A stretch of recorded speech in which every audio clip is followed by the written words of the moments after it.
Hi friends, ಶುಭೋದಯ. ಇವತ್ತು ನಮ್ಮ ಮನೆಯಲ್ಲಿ ಬಸಳೆ ಸೊಪ್ಪಿನ ಸಾರು ಮಾಡೋದಿತ್ತು. ಸೊಪ್ಪನ್ನು ಹಾರ್ವೆಸ್ಟ್ ಮಾಡ್ಕೊತಾ ಇದ್ದೀನಿ. ಇದು ಎಲೆಗಳು ಕೀಳಲೇಬೇಕು, ಯಾಕಂದರೆ ಬಳ್ಳಿ ಬೆಳೆಯೋದಿಲ್ಲ. ಇಲ್ಲಾಂದರೆ ಎಲೆಗಳು ತುಂಬ ಬೆಳ್ಕೊಂಡ್ಬಿಟ್ರೆ ಬಳ್ಳಿ ತನ್ನಷ್ಟಕ್ಕೆ ತಾನೇ ಅದರ ಬೆಳವಣಿಗೆಯನ್ನು ಕಡಿಮೆ ಮಾಡ್ಕೊಳುತ್ತೆ. ಎಲೆಗಳನ್ನು ಕಟ್ ಮಾಡಬೇಕು. ಎಲೆಗಳು ಕಟ್ ಮಾಡಿದ ಜಾಗದಲ್ಲಿ ಹೊಸ ಚಿಗುರು ಬರುತ್ತೆ. ಹಾಗಾಗಿ ಈ ಎಲೆಗಳನ್ನು ಕಟ್ ಮಾಡ್ತಾಯಿದ್ದೀನಿ. ಕಟ್ ಮಾಡಿ ಇವತ್ತು ಇದ್ರದ್ದೇ ಸಾಂಬಾರನ್ನು ಮಾಡ್ತೀನಿ. ತುಂಬ ಚಿಗುರಿದೆ, ಎಲ್ಲ ಕಡೆಯೂ ಚಿಗುರಿದೆ. ಇದು ಇನ್ನೂ ಚೆನ್ನಾಗಿ ಚಿಗುರಬೇಕಂದ್ರೆ ಏನು ಕಂಪಲ್ಸರಿ ಕಟ್ ಮಾಡಬೇಕು. ನೋಡಿ, ಕಟ್ ಮಾಡ್ತಾಯಿದ್ದೀನಿ ಎಲೆಗಳನ್ನು. ತುಂಬ ಬಲ್ತಿದೆ ನೋಡಿ ಎಲೆಗಳು. ಈ ಥರ ಎಲ್ಲ ಎಲೆಗಳನ್ನು ತೆಗಿಬೇಕು. ಫ್ರೆಂಡ್ಸ್, ಲಾಸ್ಟ್ ಟೈಮಲ್ಲಿ ನಮ್ಮ ಮನೆ ಡಾಕ್ಟ್ರು ಬಸಳೆ ಸೊಪ್ಪು ಅನ್ನೋಂಥ ವಿಡಿಯೋನ ಹಾಕಿದ್ದೆ. ಅದಕ್ಕೆ ಒಳ್ಳೆ ರೀತಿ ರೆಸ್ಪಾನ್ಸ್ ಬಂದಿದೆ. ಕೆಲವು ನನ್ನ ಫ್ರೆಂಡ್ಸ್ಗಳೆಲ್ಲ ಕಾಲ್ ಮಾಡಿ ಚೆನ್ನಾಗಿದೆ ವಿಡಿಯೋ ಅಂತ ಹೇಳಿದರು. ತುಂಬ ಥ್ಯಾಂಕ್ಸ್. ಅದಕ್ಕೆ ಸಬ್ಸ್ಕ್ರೈಬ್ ಕೂಡ ಮಾಡಿದ್ದಾರೆ, ಯಾರಿಗೂ ಕೂಡ ಥ್ಯಾಂಕ್ಸ್. ಇದ್ರದ್ದು ಉಪಯೋಗ ಅವತ್ತು ಹೇಳಿದೆ.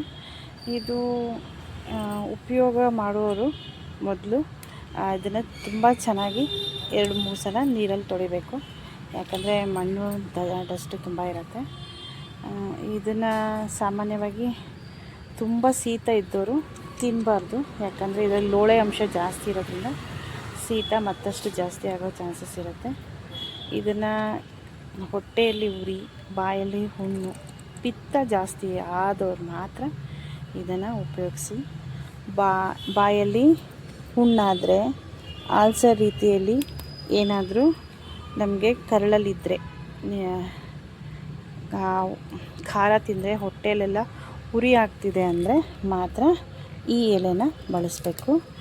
ಅದ್ರ ಬಿಟ್ಟು ಎಲ್ಲರಿಗೂ ಕೂಡ ಈ ಬಸಳೆ ಸೊಪ್ಪು ಡಾಕ್ಟ್ರ್ ಆಗಲ್ಲ. ಉಷ್ಣ ದೇಹದವ್ರಿಗೆ ಮಾತ್ರ ಇದು ಒಳ್ಳೆ ರೀತಿ ಕೆಲಸ ಮಾಡುತ್ತೆ. ಕೆಲವರಿಗೆ ಅಸ್ತಮ, ಶೀತ, ಕೆಮ್ಮು ಜಾಸ್ತಿ ಇರುತ್ತಲ್ಲ, ಅವರು ಈ ಸೊಪ್ಪನ್ನು ಅವಾಯ್ಡ್ ಮಾಡೋದ್ರಿಂದ ನಿಮಗೆ ಇರೋಂಥ ಶೀತ ಕೆಮ್ಮು ಜಾಸ್ತಿ ಆಗೋದಿಲ್ಲ.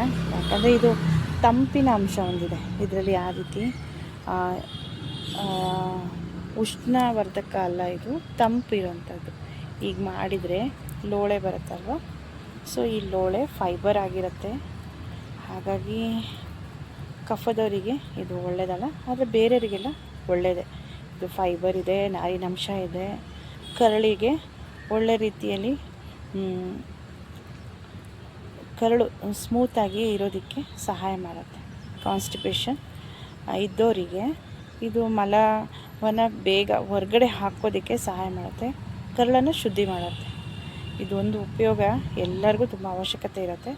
ಬಟ್ ಒಬ್ರಿಗೆ ಮಾತ್ರ ಅತಿಯಾಗಿರೋಂಥ ಶೀತ, ಎದೆಯಲ್ಲಿ ಕಫ ಕಟ್ಟಿರೋರು ಅದನ್ನು ಕಫ ಹೋಗೋ ತನಕ ಇದನ್ನು ತಿನ್ನಬೇಡಿ. ನಂತರ ತಿನ್ಬೋದು, ಏನಾಗಲ್ಲ.